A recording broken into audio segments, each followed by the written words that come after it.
மக்கபேயர் இரண்டாம் நூல் அதிகாரம் 2. முன்னர் விளக்கியபடி சிறிதளவு நெருப்பை நாடு கடத்தப்பட்டோர் எடுத்துச் செல்ல இறைவாக்கினர் எரேமியாவே ஆணையிட்டார் என்பது ஆவணங்களிலிருந்து தெரிய வருகிறது. அவர்களுக்கு இறைவாக்கினர் இவ்வாணையை கொடுத்த பின் ஆண்டவருடைய கட்டளைகளை மறவாதிருக்க அவர்களை எச்சரித்தார். பொன் வெள்ளி சிலைகளையும் அவற்றின் அணிகலன்களையும் காணும் பொழுது மனம் குழம்பி சிதைந்து விடாதபடி இருக்க அறிவுறுத்தினார். திருச்சட்டம் அவர்களின் உள்ளத்தினின்று நீங்கா வண்ணம் இவை போன்ற வேறு பல சொல்லி அவர்களுக்கு அறிவூட்டினார். இறை வெளிப்பாட்டால் ஏவப்பெற்று கூடாரத்தையும் பேழையையும் தம்மோடு கொண்டு வரும்படி இறைவாக்கினர் பணித்தார்.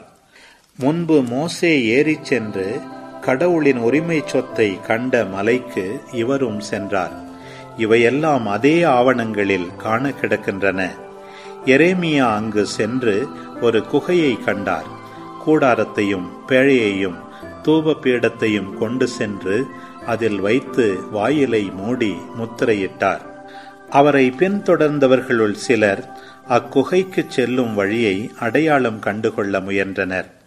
ஆனால் அவர்களால் அதை கண்டுகொள்ள முடியவில்லை. எரேமியா இதை அறிந்தபோது அவர்களை கடிந்து, கடவுள் தம் மக்களுக்கு இரக்கம் காட்டி மீண்டும் அவர்களை ஒன்று சேர்க்கும் வரை அந்த இடம் எவருக்கும் தெரியாதிருக்கட்டும். அப்போது ஆண்டவர் இதையெல்லாம் வெளிப்படுத்துவார். மோசே காலத்திலும் சிறப்பான முறையில் கோவிலில் அர்ப்பணிக்கப்படுமாறு சாலமோன் வேண்டிக் கொண்ட வேளையிலும் நிகழ்ந்தது போல் ஆண்டவருடைய மாட்சியும் முகிலும் தோன்றும் என்று கூறினார். மேலும் ஞானம் நிறை சாலமோன் கோவில் வேலை நிறைவுற்ற போது அர்ப்பணிப்பு பலி ஒப்பு கொடுத்தார். மோசே ஆண்டவரிடம் வேண்டிக் கொண்ட போது விண்ணகத்திலிருந்து நெருப்பு இறங்கி வந்து பலிப்பொருள்களை எரித்தது போல சாலமோனும் வேண்டிக் கொண்ட போது நெருப்பு இறங்கி வந்து எரிபலிகளை எரித்தது என்றும் அந்த ஆவணங்களில் குறிப்பிடப்பட்டுள்ளது. பாவம் போக்கும் பலியை உண்ணாத காரணத்தால் அது எரிக்கப்பட்டது என்று மோசே கூறியிருந்தார். இவ்வாறு சாலமோன் 8 நாள் விழா கொண்டாடினார். இந்நிகழ்ச்சிகளெல்லாம் அரசு ஆவணங்களிலும் நெகேமியாவுடைய வாழ்க்கை குறிப்புகளிலும் எழுதப்பட்டுள்ளன. மேலும் நெகேமியா ஒரு நூல் நிலையம் நிறுவி மன்னர்கள் இறைவாக்கினர்கள் பற்றிய நூல்களையும் தாவீது எழுதியவற்றையும் நேர்ச்சை படையல்கள் தொடர்பான மன்னர்களின் மடல்களையும் அதில் சேகரித்து வைத்தார். அதுபோன்று யூதாவும் எங்களிடையே ஏற்பட்ட போரினால் சிதறிப்போன நூல்களை எல்லாம் சேகரித்து வைத்தார். அவை என்றும் எங்களிடம் உள்ளன. உங்களுக்கு தேவைப்படுமாயின் அவற்றை எடுத்துச் செல்ல ஆள் அனுப்புங்கள். நாங்கள் கோவில் தூய்மைப்பாட்டு விழாவை கொண்டாடவிருப்பதால் நீங்களும் அவ்விழாவை கொண்டாடும்படி கேட்டுக்கொள்ளவே உங்களுக்கு எழுதுகிறோம். திருச்சட்டம் வழியாக கடவுள் உறுதிமொழிந்தது போல் அவரே தம் மக்களாகிய நம் அனைவரையும் மீட்டார். உரிமை சொத்து, ஆட்சி, குருத்துவம், கோவில், தூய்மைப்பாடு ஆகியவற்றை நம் எல்லாருக்கும் மீண்டும் அளித்தார். அவர் விரைவில் நம்மீது இரக்கம் கொள்வார் என்றும் வானத்தின் கீழ் உள்ள எல்லா இடங்களினின்றும் தமது தூய இடத்தில் நம்மை ஒன்று சேர்ப்பார் என்றும் அவரிடம் நாம் நம்பிக்கை கொண்டுள்ளோம். ஏனெனில் அவர் பெரும் தீங்குகளினின்று நம்மை விடுவித்துள்ளார், தம் இடத்தையும் தூய்மைப்படுத்தியுள்ளார். யூதா மக்கபே, அவருடைய சகோதரர்கள் ஆகியோரின் வரலாறு, திருப்பெரும் கோவிலின் தூய்மைப்பாடு, பலிபீட அர்ப்பணிப்பு, அந்தியோக்கு எப்பிபானுக்கும் அவனுடைய மகன் யூப்பாத்தோருக்கும் எதிராக நடைபெற்ற போர்கள், யூத நெறிக்காக துணிவுடன் போராடியவர்களுக்கு விண்ணகத்தினின்று வழங்கப்பட்ட காட்சிகள், யூதர்கள் சிலராயிருந்த போதிலும் அவர்கள் நாடு முழுவதையும் கைப்பற்றி அங்கு இருந்த அயல் நாட்டார் கூட்டத்தை துரத்தி அடித்து அனைத்துலக புகழ்பெற்ற கோவிலை திரும்ப பெற்று எருசலேம் நகரை விடுவித்து அழிந்து போகும் நிலையில் இருந்த சட்டங்களை மீண்டும் நிலைநாட்டியது, ஆண்டவரும் அவர்கள் மீது இரக்கம் காட்டி பேரருள் புரிந்தது ஆகிய அனைத்தையும் சீரேனைச் சேர்ந்த யாசோன் 5 தொகுதிகளில் விளக்கியுள்ளார். இவற்றை ஒரே நூலில் சுருக்கி தர முயல்வோம். இவற்றில் எண்ணற்ற புள்ளி விவரங்கள் காணப்படுகின்றன. வரலாற்று நிகழ்ச்சிகள் மிகுதியாக இருப்பதால் அந்நிகழ்ச்சி தொகுப்புகளில் ஆய்வு செய்ய விழைவோர் பெரும் இடர்பாடுகளை சந்திக்க நேரிடும். இவற்றை மனத்தில் கொண்டு படிக்க விரும்புவோருக்கு இந்நூல் மகிழ்ச்சி அளிக்கவும், மனப்பாடம் செய்ய விரும்புவோருக்கு எளிதாக அமையவும், அனைவருக்கும் பயன் தரவும் நாங்கள் கருத்தாயிருந்தோம். சுருக்கி எழுதும் இக்கடினமான உழைப்பை மேற்கொண்ட எங்களுக்கு இது வியர்வை சிந்தி உறக்கம் இழக்கச் செய்யும் வேலையே அன்றி எளிதானது அல்ல. விருந்தினர்களை நிறைவு செய்யும்படி விருந்து ஏற்பாடு செய்வதை போன்றே இதுவும் கடினமானது. ஆயினும் பலரின் நன்றியுணர்வை பெறுவதற்காக நாங்கள் இக்கடினமான உழைப்பை மகிழ்வுடன் மேற்கொள்வோம். சரியான விவரங்களை சேகரிக்கும் பொறுப்பை வரலாற்று ஆசிரியருக்கு விட்டுவிட்டு அவற்றின் சுருக்கத்தை தருவதில் மட்டும் எங்கள் மனத்தை செலுத்துவோம். புது வீடு கட்டும் கட்டட கலைஞர் முழு அமைப்பிலும் கருத்தாயிருக்க வேண்டும். ஆனால் அதற்கு வண்ணம் பூசி அழகுபடுத்துபவர் அதன் அழகுக்கு தேவையானதில் மட்டும் கவனம் செலுத்துவார். இதை போன்றதே எங்கள் பணியும் என்பது என் கருத்து.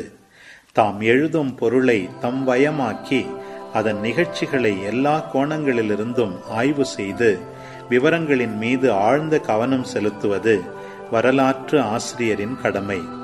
ஆனால் வரலாற்றை சுருக்கி எழுதுபவருக்கு நிகழ்ச்சிகளை குறுக்கவும் விரிவான விளக்கங்களை விட்டுவிடவும் உரிமை உண்டு. ஆகவே மேலும் விரித்துரைக்காமல் வரலாற்றை எழுதத் தொடங்குகிறோம். முன்னுரையை நீளமாக்கி வரலாற்றையே சுருக்குவது அறிவின்மையாகும். சீராக்கின் ஞானம். அதிகாரம் 42. பின்வருபவை பற்றி நாணம் கொள்ளாதே. மனிதருக்கு மட்டுமீறிய மதிப்பு அளிப்பதால் பாவம் செய்யாதே. உன்னத இறைவனின் திருச்சட்டம் பற்றியும் உடன்படிக்கை பற்றியும் இறை பற்றில்லாதோரை விடுவிக்கும் தீர்ப்பு பற்றியும் நண்பர்களோடும் வழிபோக்கரோடும் உரையாடுவது பற்றியும் தோழர்களின் உரிமை சொத்திலிருந்து கொடுப்பது பற்றியும் சரியான துலாக்கோலையும் எடைகளையும் பயன்படுத்துவது பற்றியும் மிகுதியாகவோ குறைவாகவோ பொருள் ஈட்டுவது பற்றியும் வாணிபத்தில் வரும் ஆதாயம் பற்றியும் பிள்ளைகளை நன்கு பயிற்றுவிப்பது பற்றியும் கெட்ட அடிமையை குருதி சிந்த அடிப்பது பற்றியும் நாணம் கொள்ளாதே. கெட்ட மனைவியை காவலில் வைத்திருப்பது நல்லது. பலர் இருக்கும் இடத்தில் பொருள்களை பூட்டிவை. எதை கொடுத்தாலும் கணக்கிட்டு நிறுத்து கொடு. கொடுக்கல் வாங்கல் எல்லாவற்றையும் குறித்துவை. அறிவிலிகளையும் மூடர்களையும் கூடா ஒழுக்கத்தில் ஈடுபட்டு குற்றம் புரியும் முதியோரையும் கண்டித்து திருத்துவது பற்றி நாணம் கொள்ளாதே. அப்போது நீ உண்மையிலேயே நற்பயிற்சி பெற்றவனாயிருப்பாய். வாழ்வோர் அனைவருக்கும் ஏற்புடையவன் ஆவாய். தந்தை தம் மகளுக்கும் தெரியாமல் அவளை பற்றி விழிப்பாயிருக்கிறார். அவளை பற்றிய கவலை அவரது உறக்கத்தை விரட்டி அடிக்கிறது.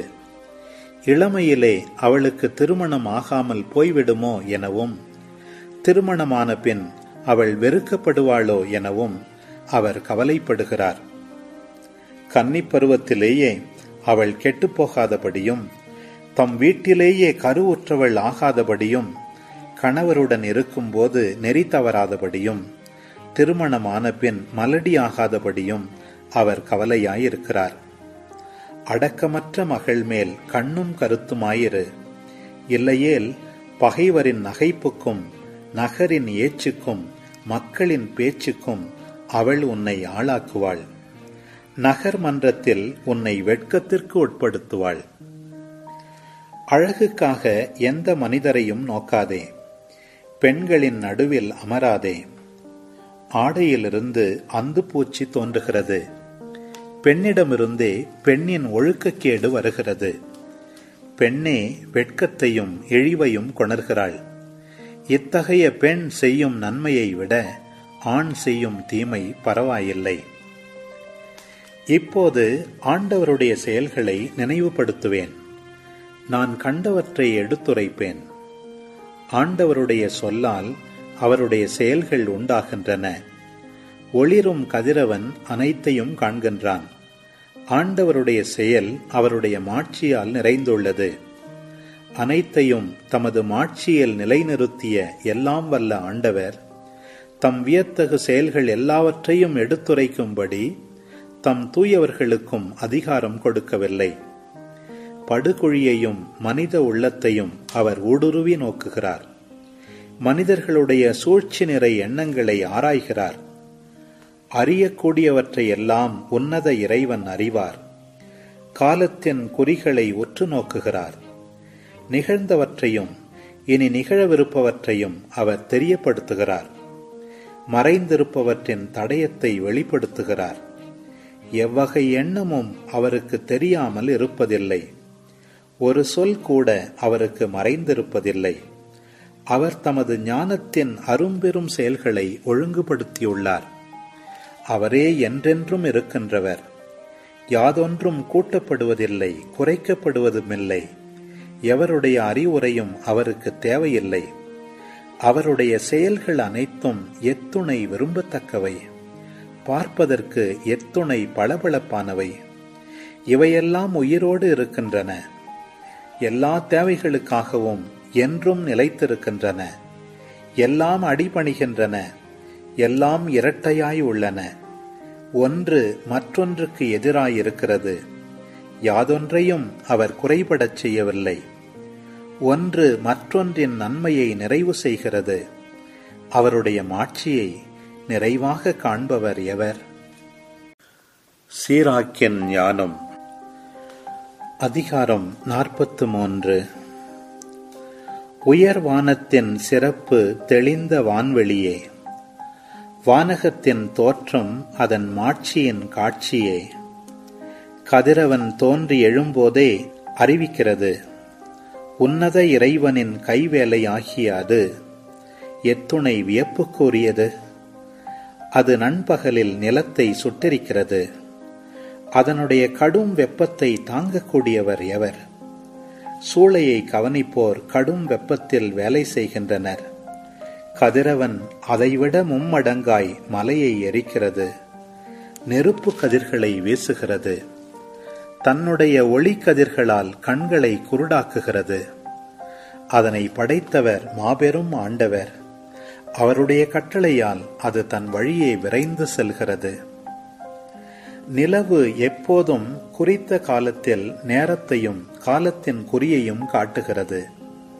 நிலவை கொண்டே திருநாள்கள் குறிக்கப்படுகின்றன. அது வளர்ந்து முழுமையடைந்த பின் தேய்கிறது. அதனை கொண்டே மாதங்கள் பெயரிடப்படுகின்றன. அது வளர்மதியாக மாறும் வகை எத்துணை வியப்புக்குரியது. வான்படைகளுக்கு அடையாள ஒளியாக நின்று வான்வெளியில் அது மிளிர்கின்றது. விண்மீன்களின் மாட்சியே வானத்துக்கு அழகு. உயர்வானத்தில் இருக்கும் ஆண்டவருடைய ஒளி மிகுந்த அணிகலன். தூய இறைவனின் கட்டளைப்படி அவை ஒழுங்காக இயங்குகின்றன. தங்களது விழிப்பில் அவை அயர்வதில்லை. வானவில்லை பார், அதை உண்டாக்கினவரை போற்று. அது ஒளிரும் போது எழில் மிகுந்ததாயிருக்கின்றது. தனது மாட்சி மிகுந்த வில்லால் வானத்தை அது சுற்றி வளைக்கிறது. உன்னத இறைவனின் கைகளே அதை விரித்து வைத்தன. ஆண்டவருடைய கட்டளைப்படி பனி பெய்கிறது. அவர் தம் முடிவுகளை செயல்படுத்த மின்னல்கள் விரைகின்றன. ஆகையால் கருவூலங்கள் திறக்கப்படுகின்றன. பறவைகளைப் போல முகில்கள் பறக்கின்றன. அவர் தமது வலிமையால் முகில்களுக்கு வலிமையூட்டுகிறார். ஆலங்கட்டிகள் உடைந்து சிதறுகின்றன. அவர் தோன்றும் போது மலைகள் நடுங்குகின்றன. அவருடைய திருவுளத்தால் தென்றல் வீசுகிறது. அவரது இடியின் ஓசை நிலத்தை துன்பத்தால் நெளியச் செய்கிறது. வடக்கிலிருந்து வரும் புயற்காற்றும் சூறாவளியும் இவ்வாறே செய்கின்றன. கீழே இறங்கும் பறவையைப் போல பனியை அவர் தூவி விடுகிறார். உட்கார வரும் வெட்டுக்கிளியைப் போல் அது இறங்குகிறது. அதன் வெண்மையின் அழகை கண்டு கண் வியப்படைகிறது. அது பொழிவதை கண்டு உள்ளம் திகைக்கிறது. அவர் உப்பை போல் உறைபனியை நிலத்தின் மீது தெளிக்கிறார். அது உறைகின்ற போது கூர்மையான முட்களைப் போல் ஆகின்றது. வடக்கிலிருந்து வாடைக்காற்று வீசுகின்றது. தண்ணீர் மேல் பனி உறைகின்றது. அது ஒவ்வொரு நீர்நிலை மீதும் தங்குகின்றது. தண்ணீரும் அதை மார்பு கவசமாய் அணிந்து கொள்கின்றது. காற்று மலைகளை விழுங்குகிறது. பாலை நிலத்தை சுட்டெரிக்கிறது. தீயை போல பசுந்தளிர்களை எரிக்கிறது. ஆனால் கார்முகில் விரைவில் எல்லாவற்றையும் நலமுறச் செய்கிறது. பனித்திவலைகள் விழும்போது வெப்பம் தணிகின்றது. தமது திட்டத்தால் அவர் ஆழ்கடலை அமைதிப்படுத்தினார். அதில் தீவுகளை அமைத்தார். கடலில் பயணம் செய்வோர் அதன் பேரிடர்களை கூறுகின்றனர். நாம் காதால் கேட்டு வியப்படைகிறோம். அங்கே விந்தையான வியப்புக்குரிய படைப்புகள் உள்ளன. எல்லா வகை உயிரினங்களும் கடலில் வாழும் மிகப்பெரிய விலங்குகளும் உள்ளன. அவரால் அவருடைய தூதர் வெற்றி காண்பர். அவருடைய சொல் அனைத்தையும் ஒருங்கிணைக்கும். நான் இன்னும் பல சொல்லலாம், ஆயினும் முழுமையாய் சொல்ல முடியாது. சுருங்க கோரின் அனைத்தும் அவரே. ஆண்டவரை மாட்சிமைப்படுத்த எங்கிருந்து வலிமை பெறுவோம்? தம் படைப்புகள் எல்லாவற்றையும் விட அவர் பெரியவர். அவர் அஞ்சுதற்கு உரியவர், மிக பெரியவர். அவருடைய வலிமை வியப்புக்குரியது. ஆண்டவரை மாட்சிப்படுத்துங்கள். உங்களால் முடியும் அளவிற்கு அவரை உயர்த்துங்கள். ஏனெனில் அவர் அதனினும் மேலானவர். உங்கள் வலிமையெல்லாம் கூட்டி அவரை உயர்த்துங்கள். சோர்ந்து விடாதீர்கள். ஏனெனில் போதிய அளவு அவரை புகழ முடியாது. ஆண்டவரை கண்டவர் யார்? அவரை பற்றி எடுத்துரைப்பவர் யார்? அவர் உள்ளவாறே அவரை புகழ்ந்தேத்துபவர் யார்? இவற்றினும் பெரியன பல மறைந்திருக்கின்றன. அவருடைய படைப்புகளில் சிலவற்றையே நாம் கண்டுள்ளோம். ஆண்டவரே அனைத்தையும் படைத்துள்ளார். இறை பற்றுள்ளோருக்கு ஞானத்தை அருளியுள்ளார். சீராக்கின் ஞானம். அதிகாரம் 44. மேன்மை பொருந்திய மனிதரையும் நம் மூதாதையரையும் அவர்களது தலைமுறை வரிசைப்படி புகழ்வோம். தொடக்கத்திலிருந்தே ஆண்டவர் மிகுந்த மாட்சியையும் மேன்மையையும் படைத்துள்ளார். அவர்கள் தங்களுடைய நாடுகளில் ஆட்சி செலுத்தினார்கள். தங்களது வலிமையால் நற்பெயர் பெற்றார்கள். தங்களது அறிவு கூர்மையால் அறிவுரை வழங்கினார்கள். இறைவாக்குகளை எடுத்துரைத்தார்கள். தங்கள் அறிவுரையாலும் சட்டம் பற்றிய அறிவு கூர்மையாலும் மக்களை வழிநடத்தினார்கள். நற்பயிற்சியின் சொற்களில் ஞானிகளாயிருந்தார்கள். இன்னிசை அமைத்தார்கள், பாக்கள் புனைந்தார்கள். மிகுந்த செல்வமும் ஆற்றலும் கொண்டிருந்தார்கள். தங்கள் இல்லங்களில் அமைதியுடன் வாழ்ந்தார்கள். அவர்கள் அனைவரும் தங்கள் வழிமரபில் மாட்சி பெற்றார்கள். தங்கள் வாழ்நாளில் பெருமை அடைந்தார்கள். அவர்களுள் சிலர் புகழ் விளங்கும்படி தங்கள் பெயரை விட்டுச் சென்றார்கள். நினைவு கூறப்படாத சிலரும் உண்டு. வாழ்ந்திராதவர்கள் போன்று அவர்கள் அழிந்தார்கள். பிறவாதவர்கள் போல் ஆனார்கள். அவர்களுக்கு பின் அவர்கள் பிள்ளைகளும் அவ்வாறே ஆனார்கள். ஆனால் அவர்களும் இரக்கமுள்ள மனிதர்களே. அவர்களுடைய நேர்மையான செயல்கள் மறக்கப்படுவதில்லை. தங்களது வழிமரபில் அவர்கள் நிலைத்திருக்கிறார்கள். அவர்களுடைய உரிமை சொத்து அவர்களின் வழித்தோன்றல்களுக்கும் கிடைக்கும். அவர்களின் வழிமரபினர் உடன்படிக்கைகளின்படி நடக்கின்றனர். அவர்கள் பொருட்டு அவர்களின் பிள்ளைகளும் அவ்வாறே நடப்பார்கள். அவர்களின் வழிமரபு என்றும் நிலைத்தோங்கும். அவர்களின் மாட்சி அழிக்கப்படாது. அவர்களுடைய உடல்கள் அமைதியாய் அடக்கம் செய்யப்பட்டன. அவர்களுடைய பெயர் தலைமுறை தலைமுறைக்கும் வாழ்ந்தோங்கும். மக்கள் அவர்களுடைய ஞானத்தை எடுத்துரைப்பார்கள். அவர்களது புகழை சபையார் பறைசாற்றுவர். ஏனோக்கு ஆண்டவருக்கு உகந்தவரானார். அவரால் எடுத்துக் கொள்ளப்பட்டார். எல்லா தலைமுறைகளுக்கும் மனமாற்றத்தின் எடுத்துக்காட்டாக விளங்குகிறார். நோவா நிறைவுள்ளவராகவும் நீதிமானாகவும் திகழ்ந்தார். சினத்தின் காலத்தில் பரிகாரம் செய்தார். வெள்ளப்பெருக்கு ஏற்பட்ட போது அவர் பொருட்டு சிலர் உலகில் விடப்பட்டார்கள். எவ்வுயிரும் வெள்ளப்பெருக்கால் இனி அழியக்கூடாது என்பதற்கு என்றுமுள்ள உடன்படிக்கைகள் அவருடன் செய்யப்பட்டன. ஆபிரகாம் பல மக்களினங்களுக்கு குல முதல்வராய் திகழ்ந்தார்.